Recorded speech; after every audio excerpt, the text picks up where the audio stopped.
والصلاة والسلام على سيد الأنبياء والمرسلين وعلى آله وأصحابه أجمعين أما بعد أعوذ بالله من الشيطان الرجيم بسم الله الرحمن الرحيم شهر رمضان الذي أنزل فيه القرآن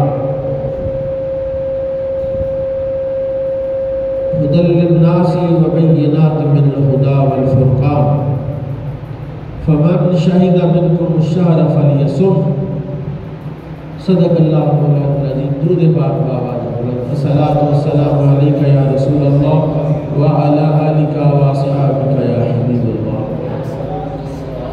احباب گرامی تھوڑا آگے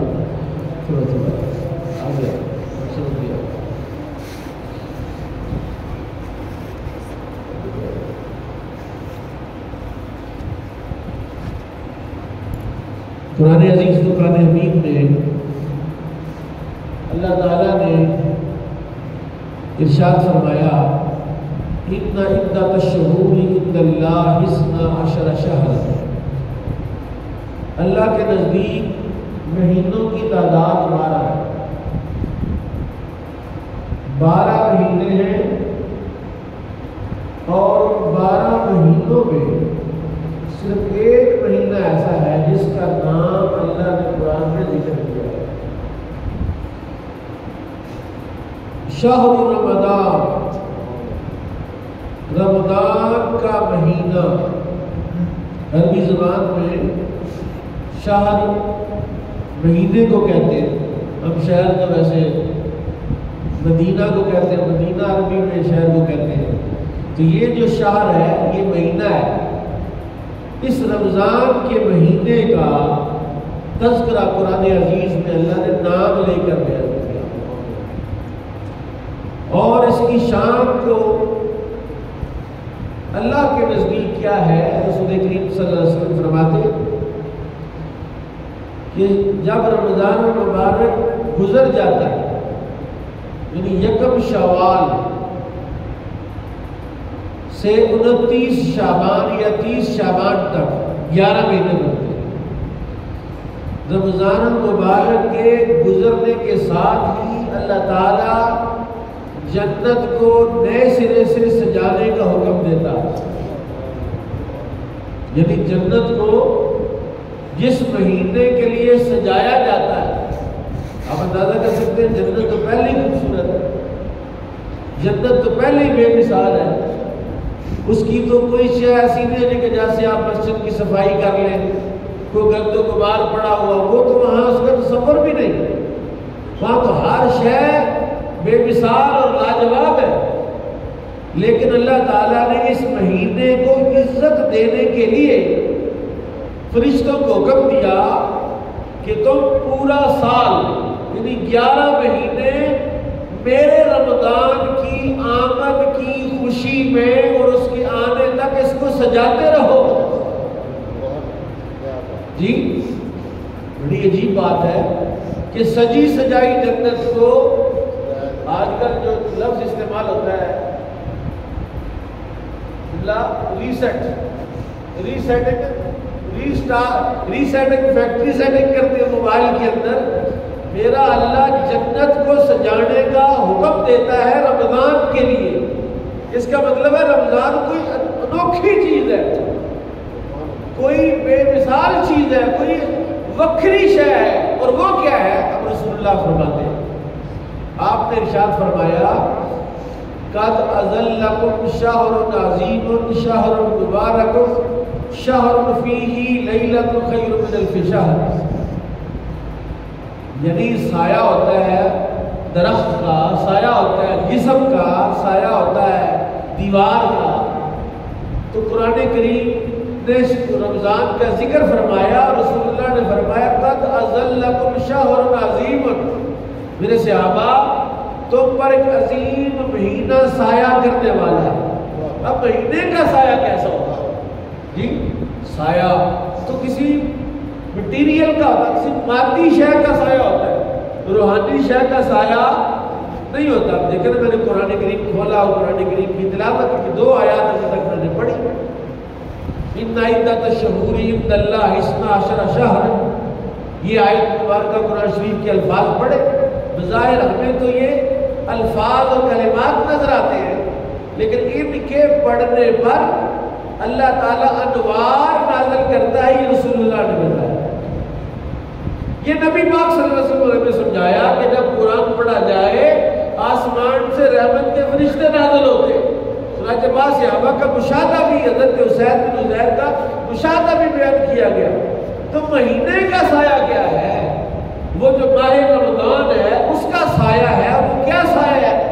حضور نے فرمایا اولہ رحمت واوسطہ مغفرت وآخرتہ من النار۔ اس کی ڈویژن کر دی، تقسیم کر دی رسول اللہ نے کہ 3 حصے اس کے، پہلے 10 دن، دوسرے 10 دن، تیسرے 10 دن، اول ہو اوسط ہو آخر ہو، پہلا، درمیانہ اور آخری۔ پہلا کیا ہے؟ فرمایا پہلا رحمت ہے۔ پہلا کیا ہے؟ رحمت ہے۔ اور کیسی رحمت ہے؟ کہ جس طرح بہت موسلا دھار بارش برستی ہے، بادل جب بہت گھنے ہو جاتے ہیں تو سورج چھپ جاتا ہے، حالانکہ سورج تو چمک رہا ہوتا ہے، اس کی دھوپ تو موجود ہوتی ہے، لیکن جہاں جہاں بادل کا سایہ ہو وہاں وہاں دھوپ نہیں پڑتی۔ تو گویا اس دھوپ نے سایہ کیا اس زمین پر جس جگہ پر بادل آئے۔ تو فرمایا جس جس زمین کے حصے پر ماہ رمضان آیا، جس طرح بادل سایہ کرتا ہے اسی طرح اللہ کی رحمت سایہ کرتی ہے۔ میں اس کی ایک مثال آپ کی خدمت میں عرض کرتا ہوں تاکہ مسئلہ سمجھانے میں کامیاب ہو جاؤں، اور رسول پاک صلی اللہ علیہ وسلم کے ارشادات کو بیان کرنے کا، سننے کا، بولنے کا جو شرف ہے وہ ہمیں مل جائے، اور یہ سعادت ہے۔ حضرت سید عائشہ صدیقہ رضی اللہ عنہا ایک دن اپنے گھر کے دروازے میں گئے، گھر سے باہر دیکھا کہ بہت تیز بارش ہے، موسلا دھار بارش ہے، اور اس بارش کے اندر نبی کریم صلی اللہ علیہ وسلم جو ہے وہ کمرے میں، گھر میں داخل ہوئے۔ جب گھر میں داخل ہوئے تو حضرت ابا جی نے رسول پاک صلی اللہ علیہ وسلم کے کپڑوں کو ہاتھ لگا لگا کے دستار کو ادھر ادھر دیکھا کہ بارش کا ایک قطرہ بھی نہیں۔ تو آپ نے پوچھا عائشہ کیا بات ہے، تو میرے کپڑوں کو ہاتھ لگا لگا کے کیا دیکھنا چاہتی ہے؟ کہ حضور بات تو بارش اتنی ہو رہی ہے اور آپ کے کپڑے خشک ہیں۔ حضور نے فرمایا اچھا تو نے سر پر کیا لیا؟ عرض کیا رسول اللہ آپ کی چادر کو میں نے اپنے سر پر اوڑھ لیا ہے۔ فرمایا پھر میری چادر کو اوڑھا، اللہ نے تیری آنکھوں کے اوپر سے حجابات ختم کر دیے، وہ جو بارش تجھے نظر آ رہی ہے وہ پانی کی بارش نہیں بلکہ رحمت کی بارش ہے۔ جس کو تو بارش سمجھ رہی ہے وہ پانی کی بارش نہیں، بادل کی بارش نہیں ہے، بلکہ اللہ کی رحمت کی بارش ہے۔ بالکل اسی طرح ماہ رمضان کی شان کو رسول اللہ نے بیان فرمایا، قد اظلکم شہر عظیم، میرے صحابہ تم پر ایک عظیم مہینہ سایہ کر رہا ہے، بھی ہم کیا کریں؟ رسول اللہ کیا کرنا اس میں؟ فرمایا اس مہینے کی شان یہ ہے کہ اس میں فرض کا ثواب 70 فرضوں کے برابر ہو جاتا ہے، اور نفل کا ثواب فرض کے برابر ہے۔ اگر آپ کو حدیث حضرت سلمان فارسی کی پڑھے نا، اس میں ایک بڑا بریک نکتہ ہے، بڑی مزیدار بات۔ اس میں حضور نے فرمایا کہ صیام نہارہ فرض، اس کے دن کے روزے فرض ہیں، وقیام لیلۃ ہی تطوع، اس کی راتوں کا قیام نفل ہے، اس کی راتوں کا قیام نفل ہے، یعنی دن کو روزہ فرض ہے، رات کا قیام نفل ہے۔ اس جملے کے ساتھ رسول اللہ نے فرمایا کہ وہ ایسا مہینہ جس میں نفل کا ثواب فرض کے برابر ہوتا ہے۔ مطلب کیا ہوا کہ جو تم نے اس میں تراویح پڑھنی ہے، جو تم نے اس میں نوافل پڑھنے ہیں، اس کا ثواب اللہ تمہیں فرض کے برابر عطا فرمائے گا۔ ایسا مہینہ نبی پاک صلی اللہ علیہ وسلم اس کا شوق دلانے کے لیے، ماہ رمضان کا صحابہ میں شوق پیدا کرنے کے لیے، روز اتنے کون سی تاریخ ہے شعبان کی؟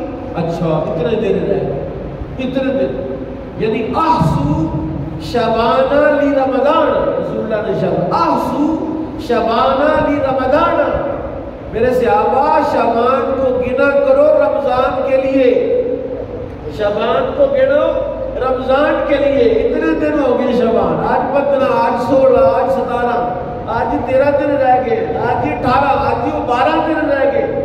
یہ کون گنے گا؟ کون شمار کرے گا؟ جس کو شوق ہوگا ماہ رمضان، جس کے دل میں جذبہ ہوگا کہ یار یہ مہینہ کہیں مجھے آئے اور مجھے میسر آئے تو میں اس مہینے کو انجوائے کروں، اس مہینے کا استفادہ کروں، اس میں نوافل رکھوں گا، اس میں روزے رکھوں گا، اس میں قرآن کریم ختم کروں گا۔ اور پھر نبی پاک صلی اللہ تعالی علیہ وسلم ہر سال ماہ رمضان میں قرآن کریم کا دور فرماتے جبریل کے ساتھ۔ کس کے ساتھ؟ جبریل امین آتے، پورا قرآن رسول اللہ کو سناتے، اور رسول اللہ جبریل کو ایک مرتبہ قرآن سناتے۔ جب آخری سال تھا رسول اللہ کے وصال کا، آپ نے 2 بار قرآن سنا اور 2 بار سنایا۔ اس بات کا اظہار تھا جو مزاج شناس رسول تھے انہیں تشویش ہوئی کہ اس سال 2 مرتبہ کیوں سنایا گیا، کہ لگتا ہے حضور جانے والے۔ یعنی 2 باتیں اس میں ہیں میرے لیے، میں تو سبق سنا رہا ہوں آپ کو۔ 2 باتیں، ایک تو رسول اللہ کا یہ میسج اور پیغام اور اشارہ کہ جانے والے، دوسرا یہ کہ جب وقت تھوڑا رہ جائے تو پھر عبادت بڑھا دینی چاہیے۔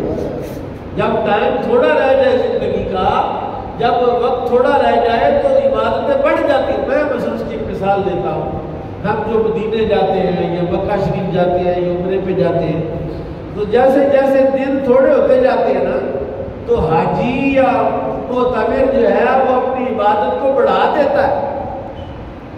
ہماری تو یہی عادت تھی کہ مسجد نبوی میں ایک قرآن ختم کرنے کا یعنی استحباب بیان کیا تو ہماری خواہش 2 ختم ہو جائے، تو آخری دنوں میں ڈبل پڑھنا شروع کر دیا، زیادہ وقت کہ زیادہ سے زیادہ اس سے استفادہ کریں۔ اب میں آپ کو بات عرض کرتا ہوں، رسول کریم نے ارشاد فرمایا یہ ایسا مہینہ ہے جو آ رہا ہے، ایسا مہینہ ہے کہ وہ ہلاک ہو گیا وہ شخص جس نے اس مہینے کو پایا اور اپنی بخشش نہ کرائی۔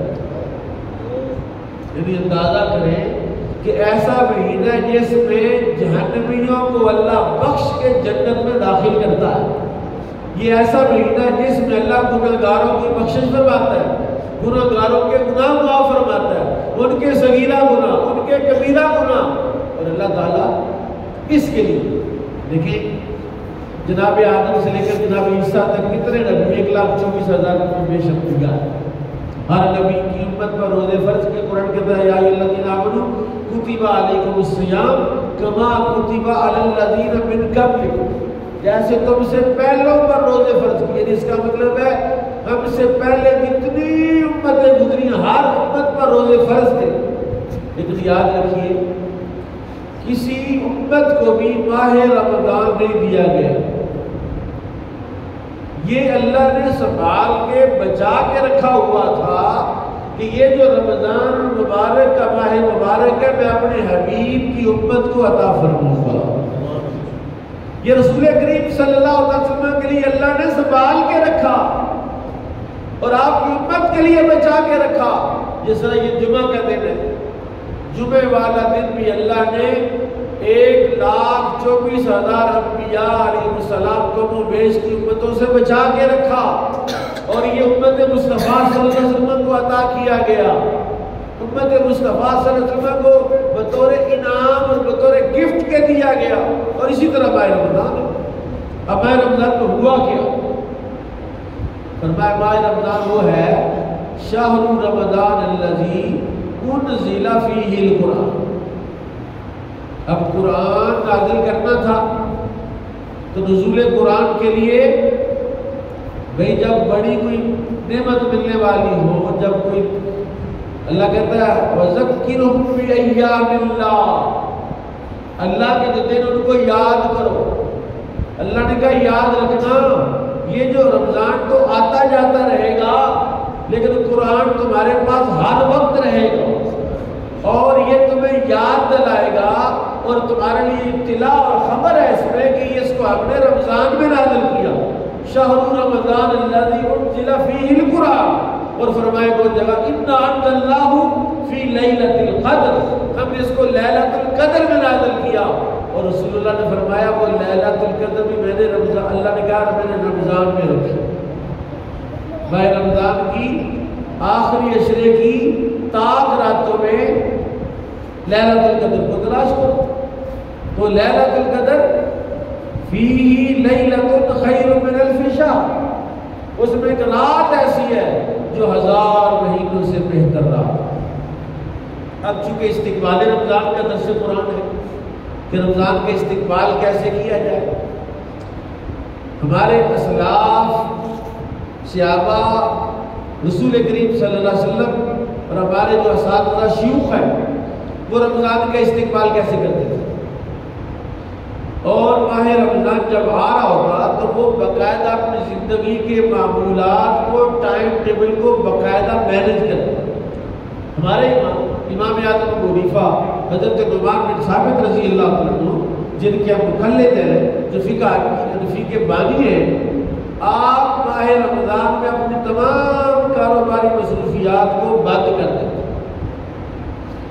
اور آپ رمضان المبارک میں 61 مرتبہ قرآن کریم ختم کرتے ہیں، پورا ایک ختم قرآن ایک دن اور ایک ختم قرآن ایک رات میں، 30 راتوں میں 30 قرآن، 30 دنوں میں 30 قرآن اور ایک قرآن تراویح میں سناتے، 61 مرتبہ قرآن کریم کا ختم کرتے۔ آپ اندازہ کر سکتے ہیں کہ جو ایک مہینے میں اور ایسے مہینے میں فرمایا ایسا مہینہ ہے فتحت ابواب السماء، فتحت ابواب الجنہ، فتحت ابواب الرحمہ، 3 چیزیں اللہ کہتا ہے اس مہینے کے آنے کے ساتھ ہی آسمان کے دروازے کھول دیے جاتے ہیں۔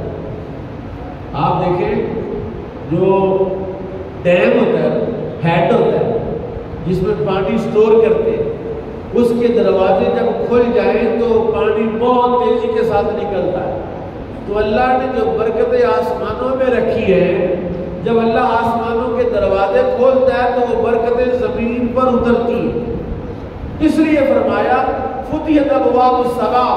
اللہ ہمیں تو دروازوں کی کھولنے کی کیا فائدہ ہے، گئے ہیں نہیں کبھی رمضان میں آسمان کا دروازہ کھلا، چلو جی ذرا چکر لگائیں آسمان، تو جاتے ہی نہیں، تو بھی ہمیں یہ کیوں کہا جا رہا ہے کبھی آسمان کے دروازے کھول دیے گئے، ہمیں کیا فائدہ، ہمارا کیا تعلق ہے اس کے ساتھ؟